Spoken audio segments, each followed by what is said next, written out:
اعوذ باللہ من الشیطان الرجیم بسم اللہ الرحمن الرحیم۔ اور ایک بہت بڑا اصول آگے یہ بیان فرما دیا، وَلَوْ أَعْجَبَكَ كَثْرَةُ الْخَبِيثِ، چاہے ناپاک چیزوں کی کثرت تمہیں پسند آ رہی ہو، یعنی ایک ناپاک چیز ہے یا ناپاک کام ہے، وہ دنیا بھر میں رواج پا گیا ہے، اور اس کے کرنے والے، اس کو درست سمجھنے والے دنیا میں زیادہ ہو گئے ہیں۔ تو محض اس بنا پر کہ دنیا کی کثرت، اکثریت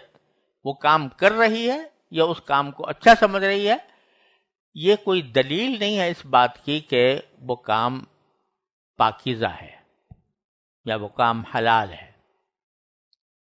ایسا ہو سکتا ہے کہ، اور ہوا ہے اور ہو رہا ہے، کہ ایک چیز جو ناپاک ہے یا ایک کام جو ناپاک ہے وہ دنیا بھر میں رواج پا گیا، ہر ایک آدمی وہ کام کر رہا ہے، اور یہاں تک کہ جو وہ کام نہ کرے اس کو برا سمجھا جا رہا ہے، اس پر انگلیاں اٹھائی جا رہی ہیں، اس کو یہ کہا جا رہا ہے کہ یہ زمانے کا ساتھ نہیں دیتا۔ تو اللہ تعالیٰ فرماتے ہیں یہ کوئی دلیل نہیں ہے کہ بھئی اتنے سارے آدمی ایک کام کر رہے ہیں تو چلو میں بھی کروں، بلکہ یہ دار و مدار اس پر نہیں ہے کہ کتنے لوگ اس کو اچھا سمجھتے ہیں، کتنے لوگ برا سمجھتے ہیں۔ دار و مدار اس پر ہے کہ وہ فی نفسی اچھا ہے یا برا ہے، اور فی نفسی اچھا اور برا ہونے کا فیصلہ تم نہیں، تمہاری عقل نہیں، تمہاری سمجھ نہیں، بلکہ اللہ کرے گا یا اللہ کا رسول کرے گا صلی اللہ علیہ وسلم۔ اس سے ایک بہت بڑا اصول نکل رہا ہے، وہ یہ کہ آج کی جمہوریت میں کہا جاتا ہے کہ حاکمیت اعلیٰ عوام کی ہے، عوام کو حاکم اعلیٰ قرار دے، ساورنٹی۔ یہ ساری سیکولر ریاستوں میں کہا جاتا ہے کہ ساورنٹی یعنی حاکمیت وہ عوام کی ہے۔ عوام کی اکثریت جس چیز کو کہہ دے کہ یہ صحیح ہے وہ صحیح، جس چیز کو کہہ دے یہ جائز ہے وہ کہہ جائز ہے، وہ کہہ دے حرام ہے، ناجائز ہے، کہہ دے کہ ہاں ناجائز ہے۔ کسی عمل یا کسی قول کے اندر آج کے جمہوری نظریے میں کوئی ذاتی خرابی یا ذاتی عیب یا ذاتی اچھائی نہیں ہوتی۔ آج کا نظریہ یہ ہے، آج کی جمہوریت کا نظریہ یہ ہے، آج کے سیکولرزم کا نظریہ یہ ہے کہ کوئی چیز اپنی ذات میں اچھی یا بری نہیں ہوتی، اس میں کوئی انٹرنزک اچھائی یا انٹرنزک خرابی نہیں ہے۔ جس کو لوگ پسند کر لیں وہ اچھی بات ہے۔ اسی وجہ سے آج دیکھیں مغربی دنیا میں ایک زمانہ تھا کہ ہم جنس پرستی کو برا سمجھا جاتا تھا، ان کی مذہبی کتابوں کے اندر بھی اس کو برا کہا گیا ہے۔ کسی وقت یہ بحث چلی کہ اچھی ہے بری ہے، تو رفتہ رفتہ اس کو اچھا قرار دے دیا گیا۔ نہ صرف اچھا قرار دے دیا گیا بلکہ اس کو اب ایسا مقدس سمجھا گیا ہے کہ جو شخص اس کی اچھائی کا انکار کرے وہ مطعون ہے۔ اس کو کہا جاتا ہے کہ یہ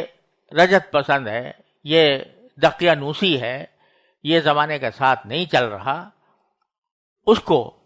تو قرآن کہتا ہے کہ یہ جو تم نے معیار مقرر کر لیا ہے کہ جس کام کو لوگوں کی اکثریت اچھا سمجھ لے تو بس وہ اچھا ہے، یہ اصول بنیادی طور پر غلط ہے۔ وَلَوْ أَعْجَبَكَ كَثْرَةُ الْخَبِيثِ، گندی چیزوں کی کثرت اگر تمہیں پسند آ رہی ہو تو پسند آنے کی وجہ سے وہ اچھے نہیں ہو جائیں گی، اور حقیقت میں اچھائی اور برائی کا فیصلہ نہ تمہاری عقل کر سکتی ہے،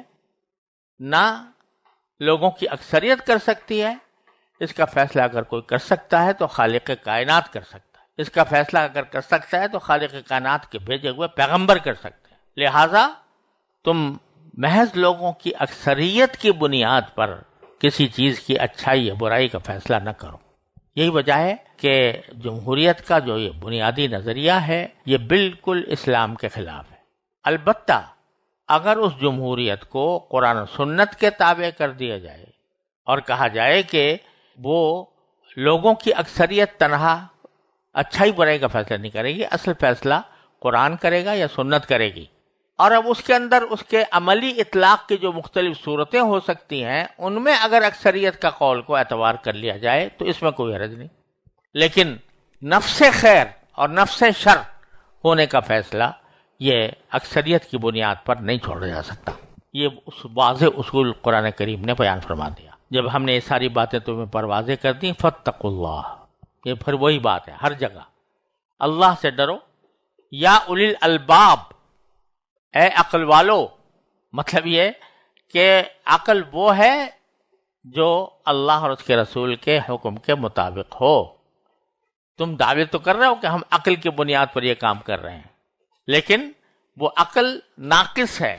وہ عقل ناتمام ہے، وہ عقل جھوٹی ہے جو تمہیں اللہ اور اللہ کے رسول صلی اللہ علیہ وسلم کے احکام کے خلاف